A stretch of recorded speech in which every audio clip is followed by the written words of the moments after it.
Hello students, we are continuing MCQ based on case scenario. This case scenario is based on financial instruments under India's 32, 107 and 109, and our major topic is debt restructuring with extinguishment accounting. So let us see data given in this scenario. So we are giving that on 1st January of current year, XYZ Limited issued 10-year bonds for rupees 10 lakhs, bearing interest at 10% payable annually on 31st December each year. The bonds are redeemable after 10 years for rupees 10 lakhs. No costs or fees are incurred. It means the effective interest rate is there for 10%. यानी कि given on 1st January of 6th year means after 5 years, XYZ Limited and the bondholders agree to a modification in accordance with which the term is extended to 12 years and interest payments are reduced to 5% per annum. Bonds are redeemable after 12 years for rupees 15 lakh and legal and other expenses are 1 lakh are incurred. So XYZ determines that market interest rate on 1st January of 6th year for borrowings on similar terms is 11%. तो it means this is relative recover debt restructuring. Debt restructuring में क्या है कि आपका जो time period है वो change हो जाते हैं, इंटरेस्ट का रेट चेंज हो सकता है। उसके बेस पर आपको देखना है कि whether it will be considered as a new liability और it will be considered as a modification to existing liability. यदि आपकी नई लाइबिलिटी है यानी कि कहा जाए एक्सटिंग्विशमेंट अकाउंटिंग, तो इतनी पुरानी लाइबिलिटी को आप एलिमिनेट कीजिए बुक से और जो नई लाइबिलिटी है उसको आप रिकॉग्नाइज कीजिए। अब डिफरेंट एमसीक्यूज हैं। Number 1 they are asking determine book value of outstanding financial liability bonds at beginning of 6th year on date of restructuring, जब आपकी रीस्ट्रक्चरिंग हो रही है। तो पहले देखते हैं जो आपको मेंशन किया है XYZ लिमिटेड है। तो this company has issued bonds, उसने बॉन्ड्स इशू किए हैं। These are 10% bonds on 1st April of current year. तो किसी given on 1st January of current year, किसी जो करंट ईयर, और आपकी रिडीम हो गई है आफ्टर 10 ईयर्स ऑन 31st दिसंबर। हमें पे करना है एनुअली और इसमें कोई आपकी इशू कॉस्ट नहीं है और अपने जो टोटल अमाउंट है रुपीज़ वो है अब आपके 10 लैक्स। इतनी जब कोई रिडेम्पशन का प्रीमियम नहीं है, कोई इशू कॉस्ट नहीं है, तो आपका जो इफेक्टिव इंटरेस्ट रेट है वो सेम ही आ जाएगा जितना आप इंटरेस्ट पे कर रहे हैं, विच इज 10%। अब आपको कैलकुलेट करनी है 5th ईयर के एंड में। 5th ईयर मीन्स ये 5th ईयर का एंड हो गया है, which is called beginning of 6th year, what is value of financial liability. तो let us see what is book value of financial liability. तो this is at end of 5th year, which is also called beginning of 6th year. उसकी basic definition है present value of future cash outflows at original effective interest rate. It means अब आप देखिए अभी future कितने years आपके रहते हैं, 5 ईयर्स अभी आपके रिमेनिंग हैं। It means future years are this is 6 to 10 और एक लास्ट है 10th। पर अब आप समझो इसकी प्रेजेंट वैल्यू आपने इस डेट को कैलकुलेट करनी है। It means we will go back 5 years back, तो आपका पीवी फैक्टर अप्लाई हो जाएगा। तो ये पीरियड बन जाएगा आपका 1 to 5 year and this is 5th year। बचेगी कैश आउटफ्लो इन रुपीज। तो आपको 10 लाख से ऊपर 10% इंटरेस्ट पे करना है एवरी ईयर 1 लाख रुपीज, और लास्ट में ये रिलीव हो जाएगा आपका 10 लाख। पीवी फैक्टर भी आपका इसी रेट पर अप्लाई होगा 10% फॉर 5 ईयर। तो this you can C 1 divided by 1.1 for 5 years, this is 0.621 and total is 3.791. So let us see how much is this value. So this total value is becoming, this is our 3,79,100 plus 6,21,000। तो आप देखेंगे total बन रहा है 10 lakh 100 rupees only. तो 100 हमारा है due to rounding है, तो उसको राउंड ऑफ कर रखे हैं जिस रुपीज़ 10 लैक्स। तो मीन्स ये आपका आंसर आ जाएगा। इतनी ओरिजिनल भी आपकी लाइबिलिटी 10 लाख की चल रही है, ये सेम क्यों है, क्योंकि जितना आप इंटरेस्ट पे कर रहे हैं 10% और उसी रेट पर हम उसको डिस्काउंट कर रहे हैं 10% पर, तो आपका अमाउंट जो है वो सेम रहेगा। तो you can see which option correct answer is option number A. Again, we have second MCQ. They're asking, determine the value of a modified financial liability means related to bonds at the beginning of sixth year for revised terms on basis of original effective interest rate of 10%. तो पहले अपने original effective rate के base पर अब modified value calculate करनी है financial liability की, जो जो टर्म्स आपकी चेंज हो गई हैं. तो this is our MCQ number second. तो this was our MCQ number 1. तो अब देखिए सेकंड MCQ में अब आपकी रिवाइज टर्म्स क्या हैं, आपको ये मेंशन किया है. अब फिफ्थ ईयर के एंड में मीन सिक्स ईयर के बिगिनिंग में अब जो टोटल टाइम पीरियड है वो आपका हो जाएगा 12 ईयर्स. तो राइट, अब आप लिख सकते हैं फिफ्थ ईयर के एंड में अब टोटल टाइम है अब आपका रिमेनिंग 12 ईयर्स. तो 12 - 5 रिमेनिंग रह जाएगा 7 ईयर. अब आपको जो इंटरेस्ट रेट है वो चेंज हो गया है, जिस 5%. इट मीन्स फेस वैल्यू तो आपकी सेम ही चल रही है 10 लाख, पर आपका जो एनुअल इंटरेस्ट बनेगा वो है 5%, 50,000. पहले था आपका 1 लाख. अब जो रिडेम्पशन वैल्यू है वो आपकी हो गई है अब 15 lakh. Redemption value is 15 lakh. और एक आपके इशू एक्सपेंसेस हैं, लीगल एक्सपेंसेस, कुछ लीगल फीस आपको पे करनी है, दैट इज 1 लाख. तो हम कैलकुलेट करके हैं तो उसकी कितनी वैल्यू बनती है. ये रास्ते what will be value of modified financial liability.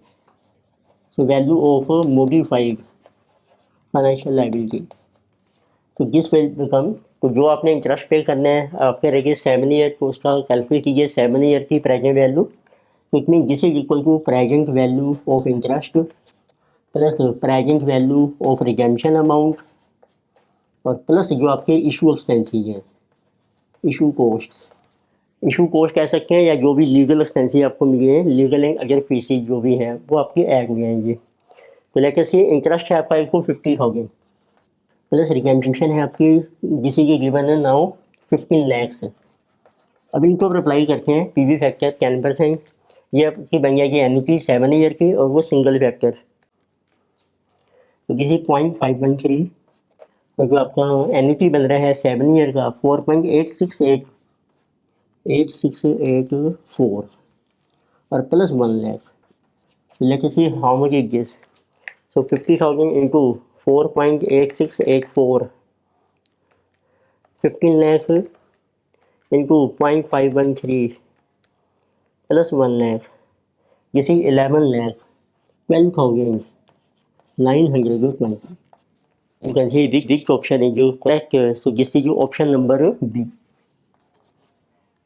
Next we have third MCQ. They are asking, calculate the fair value of the modified financial liability in relation to bonds at the beginning of the sixth year. अब पहले ये भी check कर लेते हैं कि आपकी जो ओरिजिनल लाइबिलिटी है, ओरिजिनल लाइबिलिटी फॉर बॉन्ड्स, तो वैगर इसको आपने एलिमिनेट करना है बुक से, उसको हम कहते हैं एक्सटिंग्विशमेंट अकाउंटिंग है या फिर ये मॉडिफिकेशन मानी जाएगी. तो उसका जो रूल होता है ये आपकी जो हमने कैलकुलेट की है what is our present value of our revised financial liability at original effective interest rate. देखिए कोई ये आपकी प्रेजेंट वैल्यू ग्रेटर देन है at least 110% of book value of financial liability. Right, यदि आपकी जो प्रेजेंट वैल्यू आपने कैलकुलेट की है यदि ये 110% से ज़्यादा है आपकी, it mean then it is considered as a new liability. तो इसको आप नई लायबिलिटी मान लीजिए. तो उस केस में क्या होगा, आपकी जो पुरानी लायबिलिटी है वो कैंसिल हो जाएगी और एक नई लायबिलिटी अराइज हो जाएगी. तो इट मीन्स, और उस केस में जो न्यू लायबिलिटी है इसको हम वैल्यू करेंगे, तो it will be valued at its fair value. फिर उस केस में आपको जरूरत पड़ेगी उसकी फेयर वैल्यू की.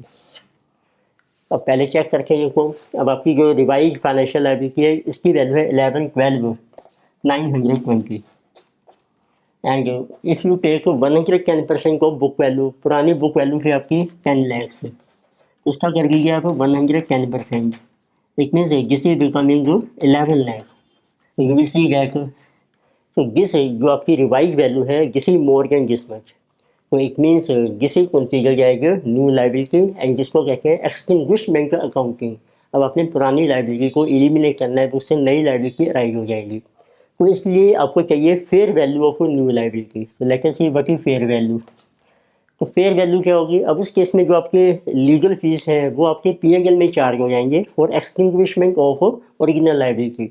अब इसकी फेयर वैल्यू आएगी present value of revised interest and plus present value of redemption. और किस पे लेंगे हम? एट न्यू मार्केट रेट, और उस टाइम जो आपका मार्केट का रेट ऑफ इंटरेस्ट चल रहा है। तो आप देखिए, अब आपका जो नया मार्केट रेट है इस टाइम आपको ये मेंशन किया है क्वेश्चन में, तो जिसमें ये गिवन टू बी ओवर 11%। अब आपका मार्केट रेट हो गया है 11%। तो आप कैलकुलेट कीजिए, रिवाइज इंटरेस्ट था अब आपका 50,000, उसकी प्रेजेंट वैल्यू चाहिए आपको 11%, रिमेनिंग है आपके period 7 year, plus redemption value है आपकी रिवाइज 15 लाख, और उसके ऊपर अप्लाई हो जाएगा PV factor at 11% for 7 year.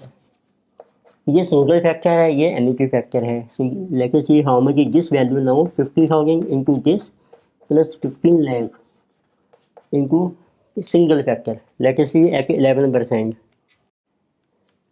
तो किसी 0.482 एन्युटी फैक्टर है आपका, जिसे 4.712 4.7122। तो let us see total value 50,000 into 4.7122 and plus 15 lakh into 0.482। So this total amount is rupees 958,610. But we are asking what is the fair value of our modified financial liability, which is coming to be 950,610. So our correct option is option C. So now we are asking calculate the amount to be charged to P&L. So at the beginning of 6th year due to modification of financial liability. तो आपको देखो देखना है what is book value कितनी है आपकी of original financial liability, जिस is at end of 5th year और वी कैन से इनका बिगिनिंग ऑफ 6th ईयर। तो इसका अमाउंट देखो आपने कैलकुलेट किया था 10 lakh. Then you see it's fair value of modified financial liability, ये अभी हमने कैलकुलेट किया है MCQ 3 में, जिस वैल्यू की 958,610। तो इट मीन्स आपकी लायबिलिटी रिड्यूस हो रही है, तो ये आपका गेन हो रहा है, इसको आपने क्रेडिट करना है, क्रेडिट टू P&L। तो लेके see how much is this amount, जैसे 10 lakh minus 958,610, this amount is 41,390। फिर आपको जो लीगल एक्सपेंसेस हैं जो आपने किए हैं, लीगल एंड अगर फीस 1 लाख की, वो आपकी P&L में चार्ज हो जाएगी। तो उसकी ऊपर एंट्री देखते हैं क्या होगी। तो पहले आप एंट्री कीजिए, तो legal fees to bank rupees 1 lakh. Second entry financial liability को आपने रिड्यूस करना है, क्योंकि गेन हो रहा है, रिड्यूस हो रही है लायबिलिटी, इसको डेबिट कीजिए फाइनेंशियल लायबिलिटी। तो ये आपकी थी रिलेटेड बॉन्ड्स अकाउंट डेबिटेड, और जो लीगल फीस है इसको राइट ऑफ कीजिए to legal fee. Financial liability आपकी रिड्यूस हो रही है 41,390 से, क्योंकि इतनी बुक्स में है, ये रखनी है आपने नई लायबिलिटी, तो ये आपका कैंसिल हो जाएगा 41,390। एक्सपेंसिव है आपके 1 लाख, तो फाइनल जो डिफरेंस है वो आपका P&L में डेबिट हो जाएगा, तो ये आपका एक्सपेंस बन जाएगा। और वी कैन से लॉस, इतना आपको लॉस हो रहा है due to modification of our liability which is debited to P&L। 41,390 माइनस 1 लाख 58,610।